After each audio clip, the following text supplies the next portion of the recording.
tayfa deganimiz bu qanday odamlar bir joyga shug'ullanib joyda umr surib, shu joyda turuvi, o'tiravoy.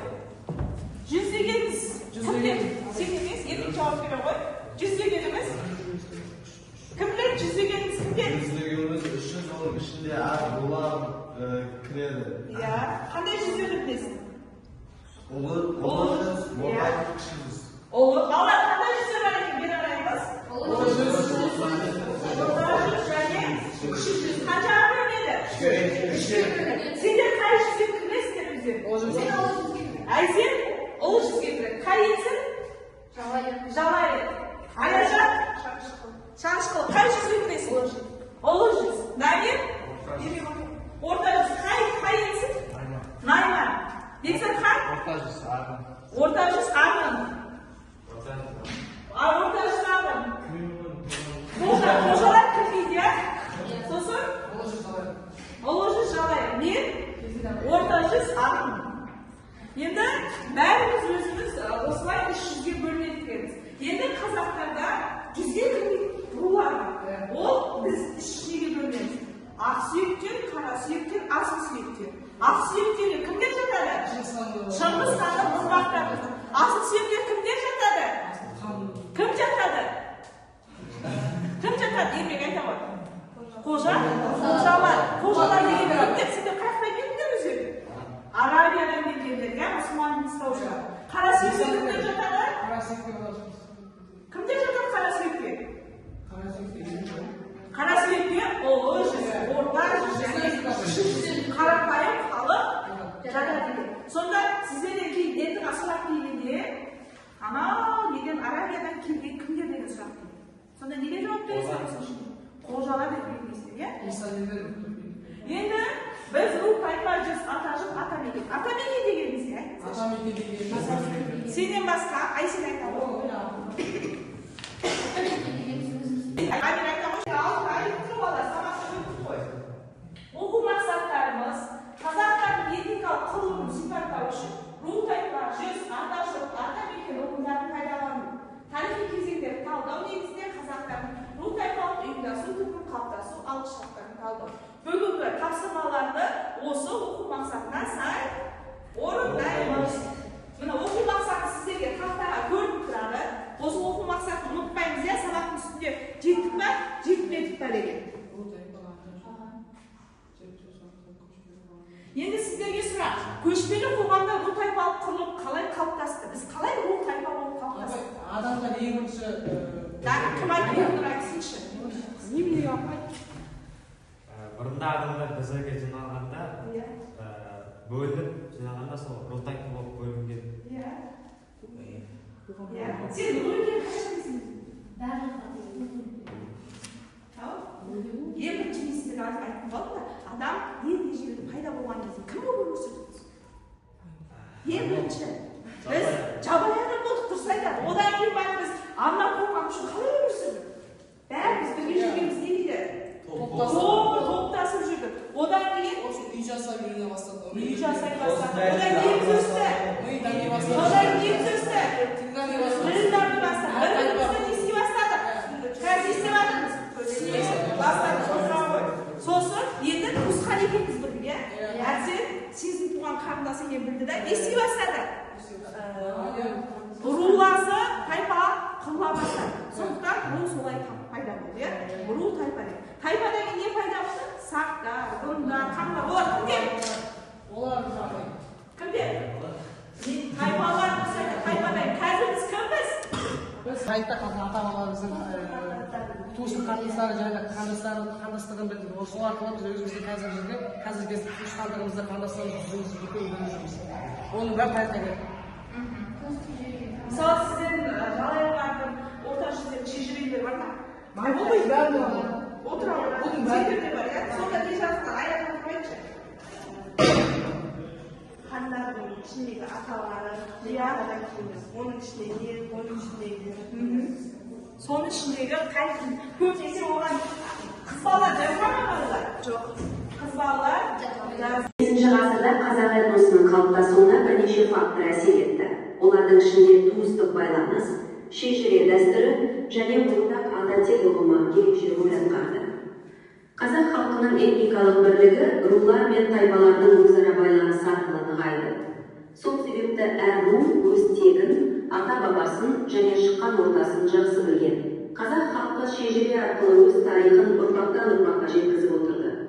Шежіре рулар мен тайпалардың шығу тегін, ата-баба аттарын және туыстық қатынастарды тізбектеп айтатын ауызша дәстүр. Ол халықтың тарихи жады мен рухани мәдениетін сақтап, ұлттың бірлігін нығайтуда үлкен рөл атқарды. Шежіре арқылы әр адам өз тегін, жеті атасын, жайылымын және малын қорғап отырды. Табиғатпен үйлесімде өмір сүрген халық қоршаған ортаны қадірлеп, өзара көмек пен сенім мәдениетін қалыптастырды. Қазақтардың ру тайпалық және екінші кезеңде ерте түркі дәуіріндегі тайпалық ұйымдар. Үшінші кезеңде 11-ші ғасыр мен 14-ші ғасыр арасында Найман Қыпшақтың тағы да басқа рулар дамуы. Сосын 4-ші кезең 13-ші ғасыр мен 14-ші ғасырдағы ру тайпалықтың ұйымдары. Сонымен қанша кезеңнен тұрды екен? Төрт кезеңнен тұрған. Ең бірінші біздің қалыптасуымыз қалай қалыптасқан екен? Сосын бірлесіп ұйымдасқан екен. Түркі тайпалар дамып бірімен қосылып тайпалар алысады. Түркі тілесі, одан кейін Түркілер дамып бастады. Содан кейін үшінші кезеңде 11-10 ғасырлар кезеңінде ру тайпалары ұйымдасқан. ұйымдасты. Бізге кімдер шабуыл жасады 11-12 ғасырда? Моңғол шапқыншылық болды, иә? Ол кім моңғолдардың басшысы болған? Шыңғысхан. Шыңғысхан бізге 4-ші кезең? 4-ші кезең 13-ші 14-ші ғасыр. Ру тайпалық біз жаңа қыпшақтар, сосын жоқ, хандық болып қалыптасқанымыз, қазақ хандығы болып қалыптасқанымыз туралы айтылады. Отыра қойыңдар, жарайсыңдар. Өздеріне жаңағы жауап бергендер, қолдарыңыз көп отырасыңдар. Енді келесі кім шығады? Барлығыңыз осы жоқ қой, иә? Маған неде аты жөндеріңізді жазып жинаңыздар. Келесі тапсырманы кім орындады? Енді қазір орындап алыңыздар. Сосын оны жаңа айттым.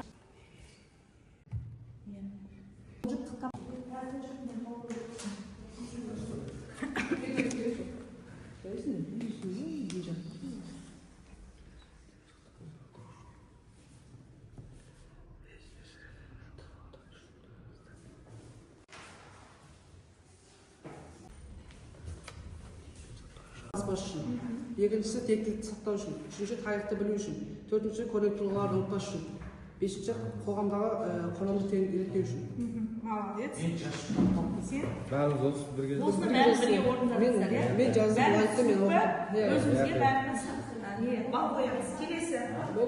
Келесі топқа тасырма орындадық па? Апай, орындап біткен жоқ қой, апа. Қазір орындап бітсін, сосын сұраймыз, иә?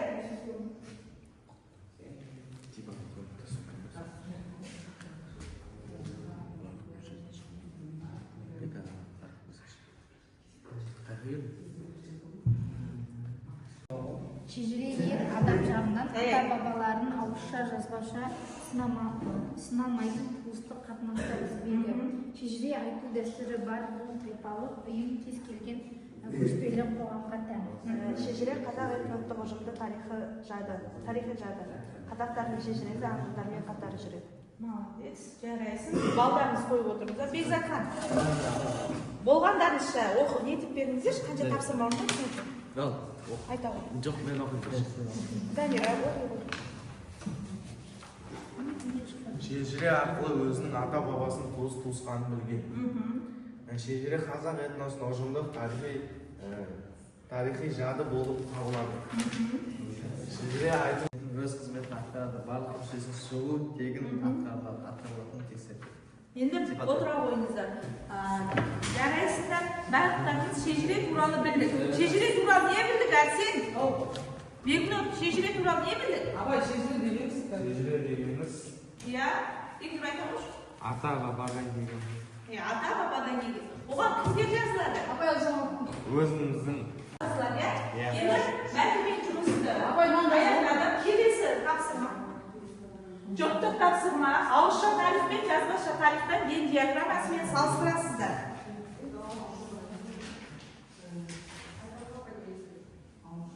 Вен диаграммасы. Ауызша тарих айырмашылығы оған жерде белгілі тұлғалар жатады. Жазбаша тарихқа айырмашылығы оған шежіре ата жұрт жатады. Ұқсастықтары екеуі де ұрпаққа білім жетеді. Ауызша тарих оған қазақтың 300-і жатады, және де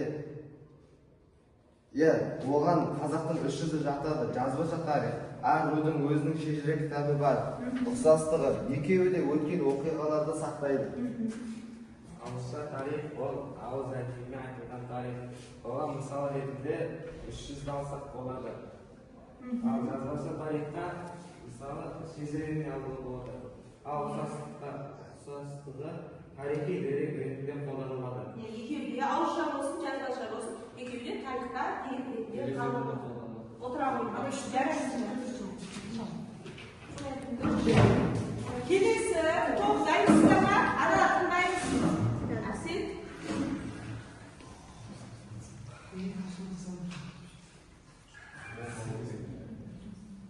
Батыс қой. Мынау шығыс. Ақтаудан келген.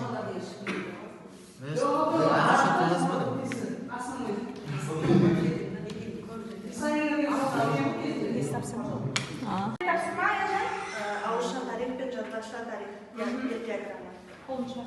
Ауызша тарихтың айырмашылығы, мысалы ғалымдардың айтуы бойынша, тарих ата-бабадан беріледі. Жыр аңыздар әңгіме арқылы тарайды. Келесі бекзатхан айтады. Жазбаша дегеніміз, мысалы біз шежірені алсақ, және де оған 3 болып бөлінеді. Мысалы, ғалымдардың бойынша айтылған ұқсастығына өткен оқиғаларды баяндайды және оларды білдіреді. Намир? Ауызша тарихқа айырмашылығына қазақтың 300 жатады. Жазбаша тарихтың айырмашылығына оған шежіре ата тек жатады. Ұқсастығына тарихи дерек ретінде қолданылады. Сонымен бұл тарих ұқсастығы қандай екен балалар? Мұра ретінде кейінгі ұрпақтарға қалдырады. Мысалы біз бұрынғы ата-бабаларымыздың өмір сүрген не арқылы біліп отырмыз? Бұрынғы өмір сүрген шежіре арқылы біліп отыра қойдыңыздар. 20 жаңағы бізде орта жүз, кіші жүз, ұлы жүзді жаңағы неден картадан көрсетесіздер. Географиялық карта ойының тапсырмасы келесі. Осы тапсырмада ұлы жүз қай аймақты мекендеді, кіші жүз қай аймақты мекендеді, және орта жүз қай аймақты мекендеді. Оны ашып айтасыздар. Мысалы, Еділден Дунайға дейін осы жүз мекендеді. Каспийден деген жаңағы берген материалдың ішінде бар сіздерге. Соның ішінде жүздің қай жерде орналасқаны бар. Материалдарымыз бар ғой, азынарымызға берген. Міне. Қазақ жүздері. Соны алып белгілейсіздер. Ұлы жүз батыс оңтүстік Қазақстанда деген сияқты, Апай, аттарын сол жерге жазамыз. Жазасыздар. Мысалы, кіші жүз батыс Қазақстанда өмір сүрді ма, мына жерде кіші жүздің территориясы дейсіздер. Міне, кіші жүздің территориясы қай жер? Сырдариямен және Каспий теңізінің жағалауы. Сөйтіп некесіздер үшін. Сіздер дайынсыздар ма?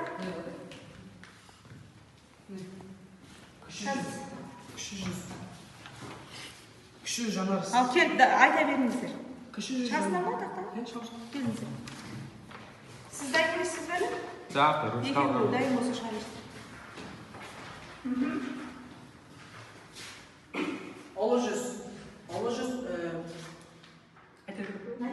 Ұлы жүз оңтүстік Қазақстан, Жетісу, Іле, Шу, Талас өзендерінде Сырдария жағалауында орналасқан. Кіші жүз Каспий теңізінен солтүстік өзендер бойымен Маңғыстау жерінде орналасқан. Орта жүз Қазақстанның орталығынан шығысына дейін орналасқан. Ертіс, Есіл, Нұр, Тобыл, Сарысу өзендерінің бойында орналасқан. Келесін айта ғой. Оңтүстік Қазақстанда ұлы жүз ағарыс деп атайды. Оның мекендеген жерлері оңтүстік Қазақстан, Жетісу және тағы да орта жүзді Беганс деп атаған.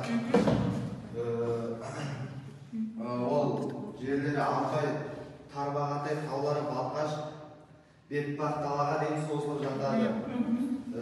Ал кіші жүзді батыста ол жанарыс деп атайды. Кіші жүзді Каспий теңізінің жағалауы, солтүстігі Жайық, Ырғыз, Тобыл өзендерінен бойына барғаннан кейін олар батыс пен солтүстікке кіші жүз жанарыс болып екі шығыста кіреді. Сонымен қанша жүзге бөлінеді екенбіз? Үш жүзге, иә. Осы жүздердің елдерін білесіздер ме? Осы жүзге осы ел кіреді деп. Мысалы, Арғын, Найман, Дулат, Қоңырат қай неге кіреді? Олар орта жүз. Орта жүзге, иә. Табын қай жүзге кіреді? Адай кіші жүзге кіреді, иә. Жалайыр, Ысты Ұлы жүз. жүзге кіреді, иә. Келесі, дайынсыздар ма?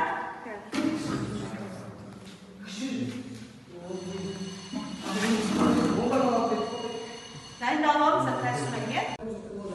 Ұрпақтың танымауы екінші қоғамдық үдерістің дұрыс жүрмеуі, және шештерінің жоғалуы, және жетіданын білмеу жоғалуы, балалардың өмір салты бұзылуы, және отбасының күйі.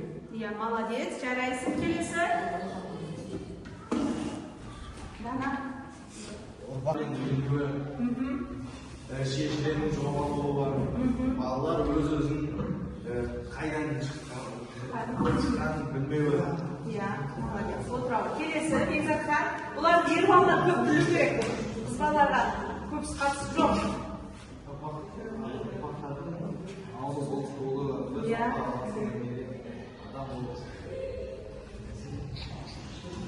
Адам